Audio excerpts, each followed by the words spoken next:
I'm Aiyana Cristal. The Lady Trojans are off to a rocky start with only 3 wins this season. Coming up, we'll hear from Coach Foley on what's going wrong. You know, that would be something truly special, but the only thing, Lake Hamilton beat them earlier this season, so it definitely is going to be a battle out here on the field. First half, but started talking about the second half and knew that they couldn't do that against Alabama and that they're going to have to really work this week and focus, especially on defense, coming against Alabama. Pig, suey. Razorbacks. Oh, I forgot the last part. How did I do? Hey Wes, as you can see, it's totally different. You can come here and shoot video, but when you actually see the players on the field, I've got to say it's pretty awesome.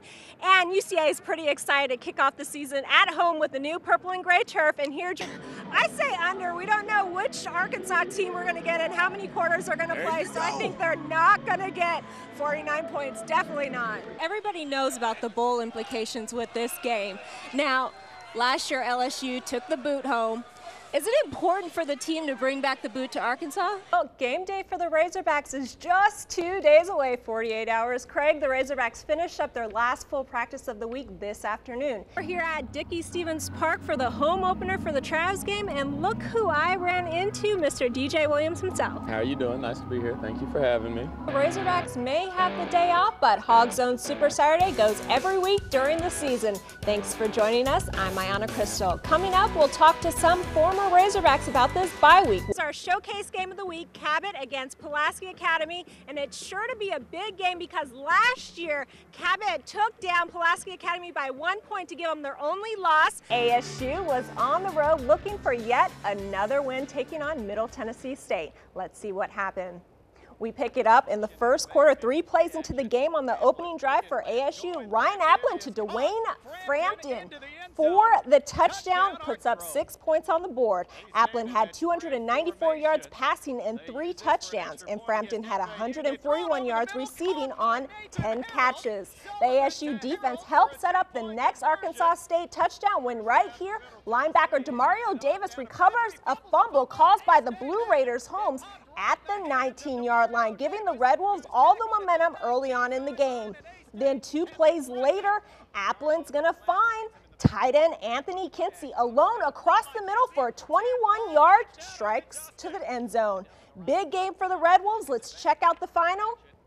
The Arkansas State Red Wolves clinch at least a share of the Sun Belt Conference Championship and a berth in the GoDaddy.com Bowl with a 45-19 victory over Middle Tennessee. Welcome to THB Game Night. Week 10 of the high school football season wrapped up tonight. Teams battling out for playoff seats and conference championships. And 2 of those teams, Hazen and Carlisle, which happens to be our showcase game of the week. Let's check out what happened and who stayed undefeated in the 6-2A conference. Carlisle won last year 32-0. Let's see how they did tonight. This game was packed. Here's Carlisle's first drive. Bo Wendell takes the toss and fights for the extra yardage. Then 2 plays later, Weddy gaining the first down for the Bisons. Then after a long drive, quarterback Zach King calls his own number and takes it from 2 yards out. 6-0 Bisons after a missed field goal. Now it's Hazen's turn to try to make a drive of their own. Here's Kevin Gale taking the defenders as he gets the first down. Hazen trying to get it going in the red zone here. Fumbles on the handoff. And Carlisle comes up with it to stop the drive. It was 6-0 going into the half. For some people, swinging a bat or throwing and catching a ball comes easy. But for this little leaguer, it's a challenge that he has knocked out the park. Let's go, Ryan, let's go! He is a star on the field. Really good, really energetic, and really confident. But Ryan Key is not your typical 13-year-old. And he's not let his disability at all get in his way. He's a real part of the team. He's a good ball player, and he's amazing to watch. This Benton Cardinal is a fighter and knows how to make a comeback. At 3 years old, a tragic accident, a TV fell on Ryan. He had to be brought back to life 3 times. Then I thought baseball was the answer, and it was. He tried to, his right side is his good side. Number 10 is paralyzed on his left side. My leg is still kind of paralyzed, which is why I limp. I mean, I've learned how to pitch, throw, hit, and catch one-handed, which is really hard to do, even for people with 2 hands. But handicap is not how he describes himself. I mean, it's been fun and it's been hard, but after all these years, I mean, it's pretty easy now.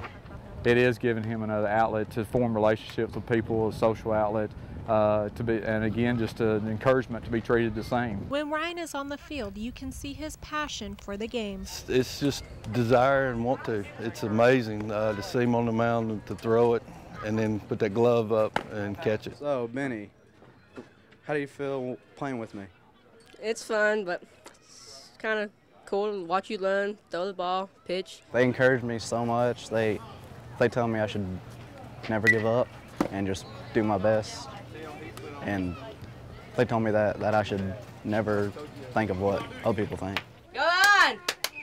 I mean, like, I don't say I'm the best. I mean, I just say I'm just pretty good.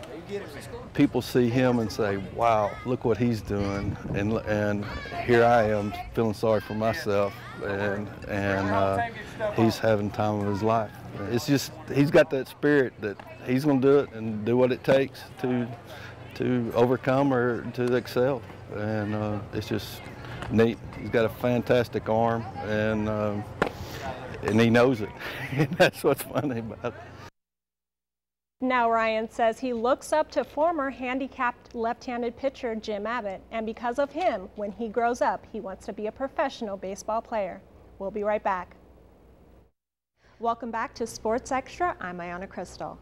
This kid is truly an inspiration, a story of strength, courage, and fight. Let's meet him. Ian Shuttleworth was your normal teenager. He's a big, typical 15-year-old, has a passion for football. He's just carefree, fun-loving, outside of football, and he's an animal inside. But last fall, Ian wasn't feeling well and went to the doctor to get various tests done, and they waited. Then his mom, Janet, will never forget the night the phone rang on March 23rd. Janet, I've got the results back from the tests, and I hate to tell you that it's Hodgkin's lymphoma. After the shock subsided, she had to be strong for her family and, more importantly, for Ian. When you have a doctor that says to you, your son has cancer, that's just that word that you don't want to hear. After about 3 nights, that's when it really hit me that, man, I got cancer. But Ian's main concern wasn't his health. First question out of his mouth was, can I still play football? Really, I just wanted to know if I could play sports still. That's really my main thing. He began fighting for much more than a conference championship. Bryant football coach Paul Calley. It'd be very easy for him to ask the question, why me? But he's never done that. He has embraced it. He felt like it happened for a reason. He has a strong faith in God, and he wants to be an inspiration to other young people who may be going through the same thing. Ian went through 3 aggressive chemo treatments that took a toll not only physically, but mentally. It changed his personality for a while. I mean, there's a lot of chemicals that get thrust into your body to kill those bad cells. There's days that sucked. This is really the only way you can say it. There's days that I just don't feel like doing anything. But Ian didn't let it defeat him. One day he said, "This doesn't have me, I have it."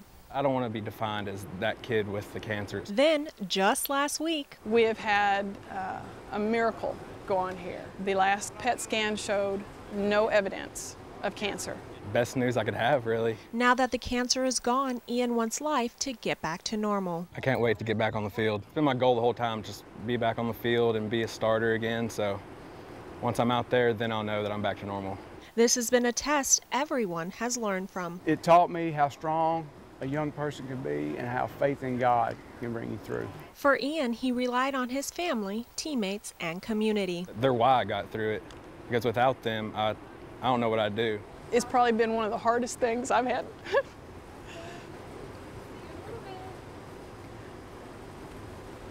One of the hardest things I've had to go through. Because even though he's bigger than me, he's still my baby.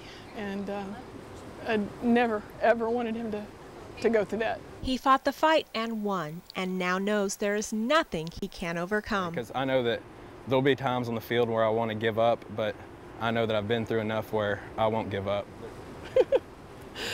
He's a kid. He's a good kid. I'm very proud. I love you. Love you too. Ian will start working out and practicing with his team come summer, and he and Coach Callie plan on starting him at left tackle, the blind side. So you better watch out for him because after beating cancer, nothing blindsides him. Stay tuned, Mark will have much more sports when we come back. Hey Wes, this is the 7th annual Life Champs football camp here at War Memorial Stadium, and for these kids, it's much more than football. Life is what? Beautiful! 1, 2, 3, Life Champs!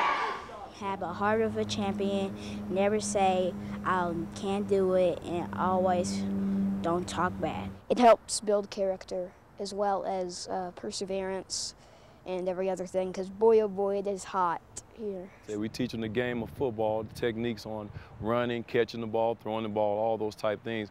But we also we want to teach them character. 3 more.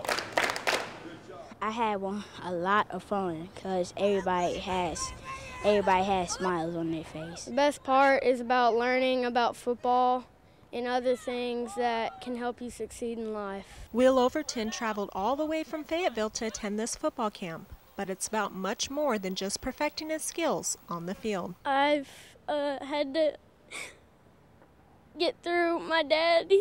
He passed away. It's been really hard for me, and this camp has made it better. That's why I like this camp so much. Football has been a positive outlet for Will. It's helped me get my anger out and helped me express my emotions. His motivation, his dad. It makes me want to work harder because I know he's watching me. Woo! Nice move, Will. Nice move, Will. My favorite camp because Anthony Lucas is my hero, and he's my favorite athlete ever. Proud of you. Proud of you. I love you, buddy. Even if a kid doesn't learn anything on the football field, but if he learns anything about being a champion for life at this camp, he leaves here with that, we won.